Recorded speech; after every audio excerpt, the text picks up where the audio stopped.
inscrevam no canal, dá like e compartilha. Vem comigo, descobrindo a história.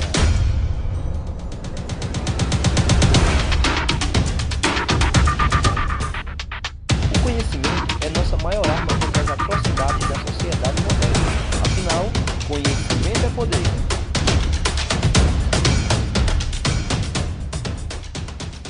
Three, two, one. E aí pessoal, tudo bem? Preparados para mais uma vez embarcar na máquina do tempo chamada História? Continuando as nossas sequências didáticas referentes à Idade Antiga, falaremos hoje da civilização babilônica.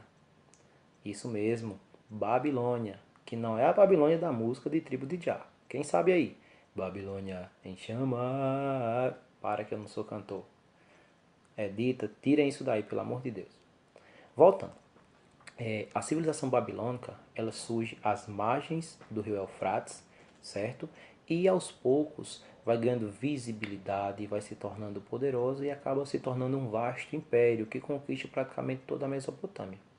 Mas como isso aconteceu? Como uma mera cidade, como qualquer outra cidade-estado, lembra que a gente já falou de cidade-estado babilônica, cidade-estado mesopotâmica, desculpa. Como essa mera cidade-estado, ela se torna uma grande civilização. Vamos ver agora.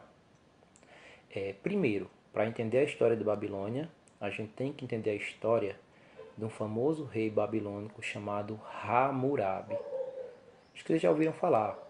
Nas aulas de história, o professor sempre frisa Código de Hammurabi. Hammurabi, primeiro imperador babilônico, e ele cria um conjunto de leis chamado Código de Hammurabi. Esse conjunto de leis é um dos primeiros conjuntos de leis escritos do qual a gente tem documentado. E isso, pessoal, o Código de Hammurabi, ele é documentado. Ah, professor, ele é escrito num papel, num papiro antigo? Não, ele é talhado em pedra. Numa pedra de mais ou menos 2 metros de altura, certo? Na escrita acadiana, a gente já estudou sobre os acádios, eles aprimoraram a escrita cuneiforme suméria. Então, na escrita acadiana, em acadiano, e lá são contidas aproximadamente 300 leis extremamente severas. Isso, pessoal, ninguém queira estar naquele tempo na Babilônia, não. Severíssimas. As leis de Hammurabi eram baseadas no princípio de Talião. E o que é esse princípio, professor? O princípio de Talião cita o seguinte: olho por olho, dente por dente, perna por perna, vida por vida. Como assim? Bom, gente, para o Código de Hammurabi, a base estrutural do Código de Hammurabi era o seguinte: aquilo que eu infrinjo ao próximo deve ser infringido a mim da mesma maneira, certo? Como assim? Se eu, por exemplo, cortar a mão de uma pessoa. Ó, o professor é cara, você vai cortar a mão, você é mal, hein? Pra caramba. Então, se eu cortar a mão de uma pessoa, qual é o meu castigo? Segundo o Código de Hammurabi, segundo o princípio de Talião, eu vou perder a mão também. Só que poucos historiadores comentam, pessoal, é o seguinte: já na época do Código de Hammurabi existia uma distinção de classes sociais. Como assim? Por exemplo, se eu mato o seu escravo, a única coisa que vai ser infringida a mim é você ter o direito de matar um escravo meu. Já se eu mato um homem livre, eu tenho que morrer.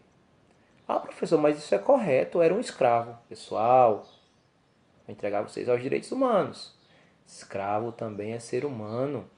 Eles eram escravos não por opção naquela época, mas eles eram tratados como praticamente um nada, certo?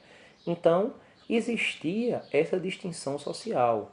Nem sempre o julgamento era tão severo. Existia um julgamento, mas nem sempre era tão severo, certo? Por quê? Porque ia de quem foi infringido algo. Se foi num homem livre, se foi num escravo, se foi numa mulher. Então existia já essa distinção social. Já naquela época, coisa que perdura até os dias atuais, né, pessoal? Infelizmente, aquela divisão em camadas, em classes sociais, que enaltece uma minoria e inferioriza uma maioria. Isso aí são cenas para os próximos capítulos. Vamos voltar para a Babilônia. Então, a civilização babilônica, ela era bastante rica no sentido intelectual e cultural também, gente.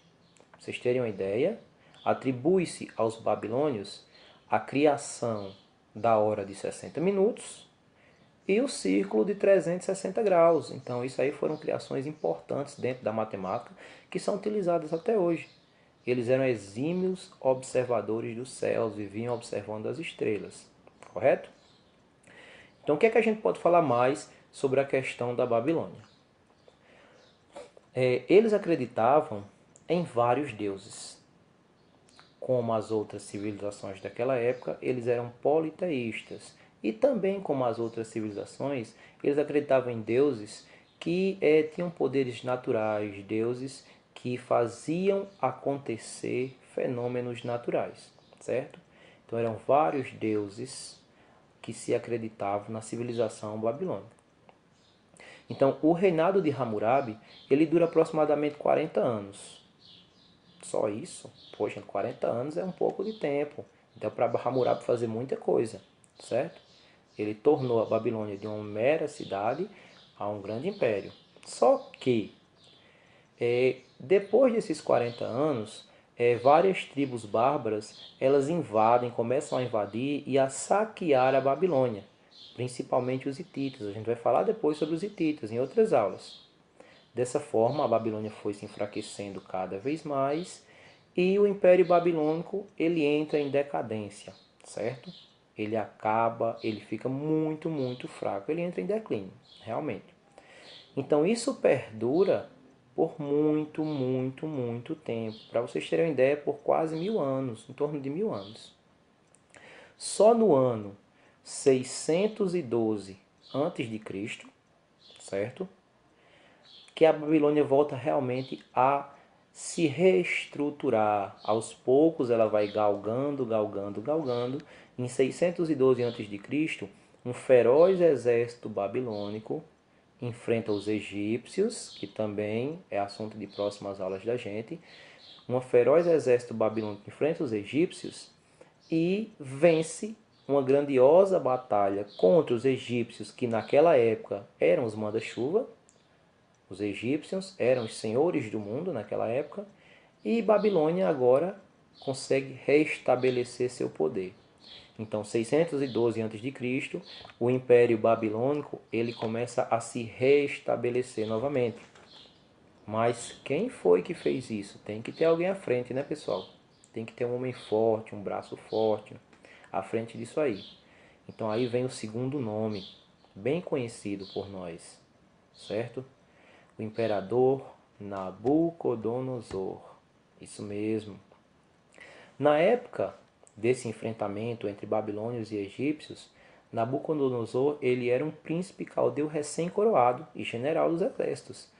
Então, um exímio estrategista conseguiu vencer os egípcios e quando ele volta, ele se torna o imperador da Babilônia.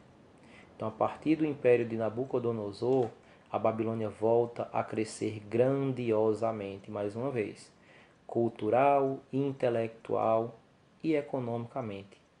Babilônia se torna a capital intelectual e comercial do mundo antigo. O grande comércio babilônico atrai várias pessoas de vários povos diferentes. Então entra muitos recursos na Babilônia. A Babilônia fica riquíssima. Ok? E com tanto recurso, Nabucodonosor, para satisfazer os caprichos de sua esposa, ele simplesmente faz nada mais, nada menos do que o famoso, considerado até uma das 7 maravilhas do mundo antigo, Jardins Suspensos da Babilônia. Então, o que foram esses jardins suspensos? Um capricho do imperador Nabucodonosor para agradar a sua esposa. Ele deve ter aprontado pra caramba, né, pessoal, para fazer uma coisa dessa? Eu que não queria estar na pele do imperador. Então, além disso, Nabucodonosor ele foi responsável também por um fato bíblico, está lá descrito na Bíblia, que foi o cativeiro de Babilônia. Todo mundo já ouviu falar. Então, os hebreus foram capturados, foram escravizados pelos babilônios. Nabucodonosor, à frente de seu exército, invade e conquista Jerusalém, certo? Então prende aqueles hebreus como escravos e eles vão passar 70 anos servindo a Babilônia.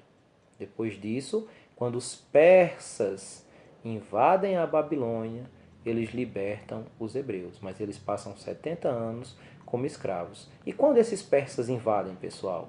Após a morte de Nabucodonosor. Quando o grande imperador, o grande Nabucodonosor, morre, o Império Babilônico começa mais uma vez a decair. Ele é invadido e praticamente destruído por vários outros povos, principalmente os persas. Ok? Espero que tenham gostado. Pequeno resumo, a gente quer resumir o máximo para vocês, para não ficar muito corrido, muito cansativo. Mas isso é um pequeno resumo sobre a Babilônia, certo? Se inscrevam no canal, ativem as notificações e dê um like. Isso vai ajudar a gente. Espero estar ajudando vocês. Beijo a todos, fiquem com Deus.